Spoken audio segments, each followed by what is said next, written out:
Saya Andi, selamat datang di channel Orang Katolik. Ini adalah video pertama semenjak channel ini berganti nama dari Andy the Saint. Yes, Habemus Papam. Kita sekarang sudah punya paus yang baru, Paus Leo ke-14. Pembahasan mengenai beliau sudah sangat banyak. Di sini saya mengajak kita semua untuk melihat pengalaman iman ini sebagai sebuah permenungan dari sudut pandang seorang awam biasa. Di tengah hiruk pikuk pemberitaan konklav beberapa waktu yang lalu sempat terbersit dalam pikiran saya. Mengapa peristiwa ini mendapat atensi yang begitu besar di seluruh dunia? Bukankah ini hanyalah soal pemilihan pemimpin gereja Katolik saja? Saya menduga driving force dari semua perhatian ini adalah pemahaman dunia soal pemimpin. Pemimpin ini lekat dengan otoritas, pengaruh, dan politik. Jadi tidak mengherankan jika menjelang pemilihan paus kemarin, mulai bermunculan satu demi satu ulasan sekaligus prediksi mengenai siapakah calon potensial dari paus yang akan terpilih.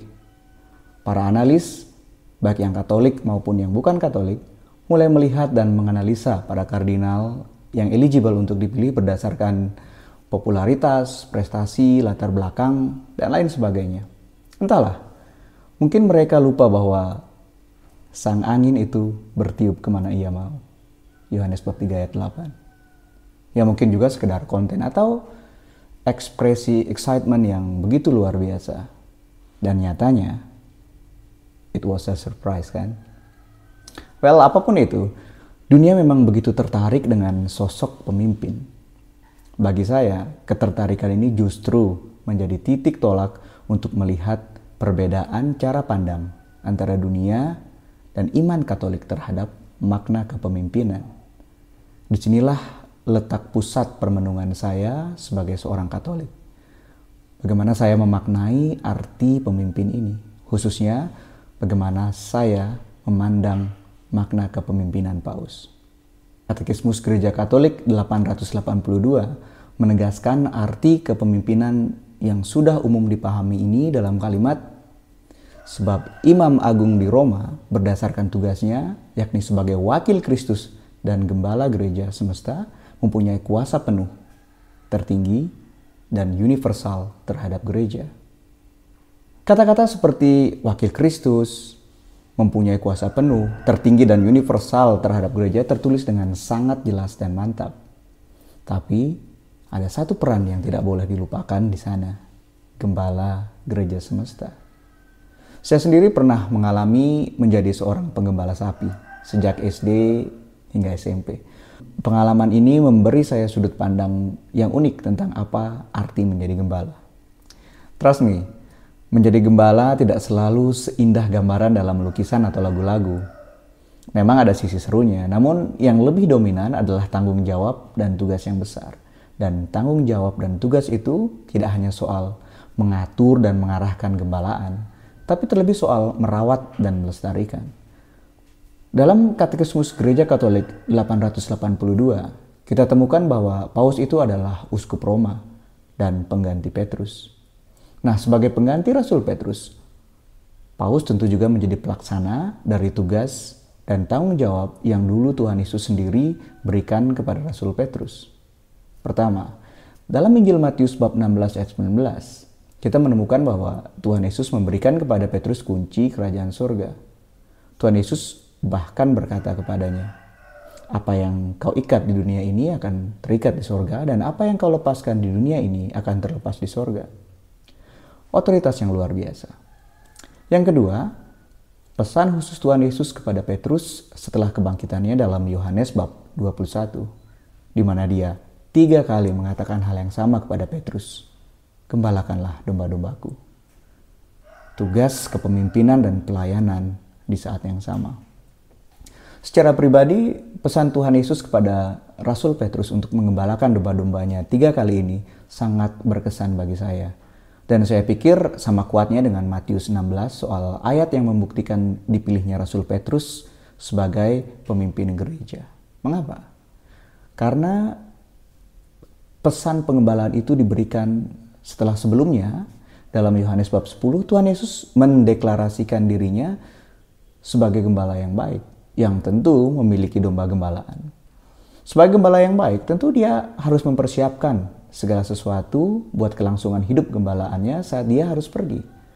Dan seperti kita tahu bersama, domba-domba yang dia kenal dan mengenalnya itu dipercayakannya kepada Petrus. Dari sinilah saya pribadi dengan mudah bisa memahami mengapa Paus yang adalah pengganti Petrus itu disebut sebagai wakil Kristus. Dialah yang menjadi wakil gembala sejati itu sampai kedatangannya kembali. Ketika kembali merenungkan peran Paus, saya melihat dua aspek utama yang tidak terpisahkan, bagaikan dua sisi dari satu koin. Di satu sisi, ia memegang otoritas tertinggi dalam gereja. Di sisi lain, ia memikul tugas pelayanan sebagai gembala umat. Dan konsep ini sejak awal sudah Tuhan Yesus ajarkan kepada para rasulnya. Tuhan Yesus merekonstruksi konsep kepemimpinan yang dipahami dunia.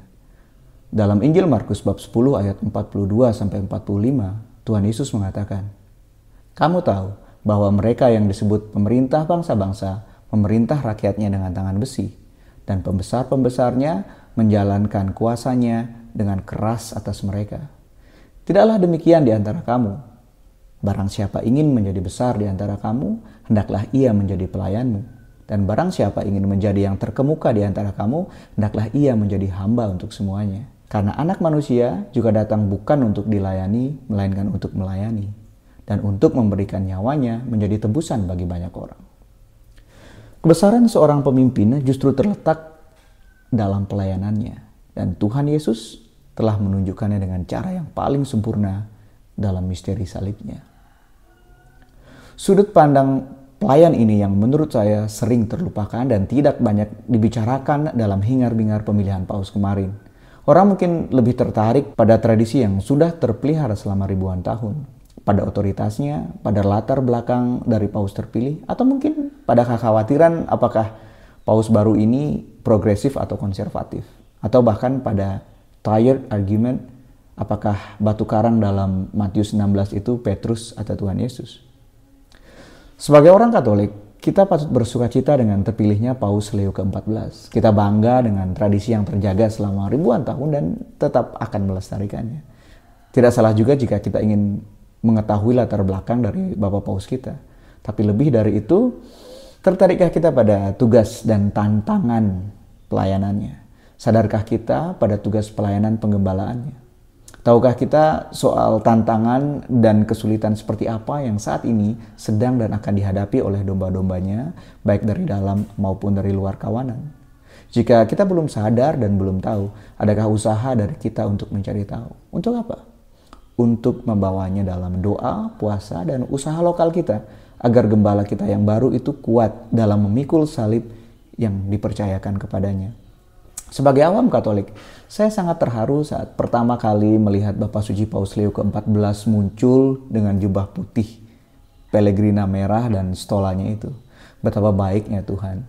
Inilah sosok yang meneruskan kepemimpinan Petrus. Inilah sosok yang menjadi tanda nyata bahwa kita, domba-domba Tuhan Yesus ini, tidak pernah ditinggalkan. Sudah selama ribuan tahun. Perintah Tuhan Yesus kepada Petrus untuk mengembalakan domba-dombanya lebih dari 2000 tahun yang lalu itu kini dilanjutkan begitu dekat nyata oleh seorang uskup Roma yang memilih nama Leo ke-14. Harus berapa lama lagi tugas pengembalaan itu diteruskan tanpa terputus dari generasi ke generasi? 100, 1000, atau 2000 tahun lagi? Hanya Tuhan yang tahu, dan kita tidak perlu khawatir soal itu. Selama kita setia, berjaga, taat, dan saling menguatkan dalam kawanan dengan satu gembala. Ad Maiorem Dei Gloriam. Amin.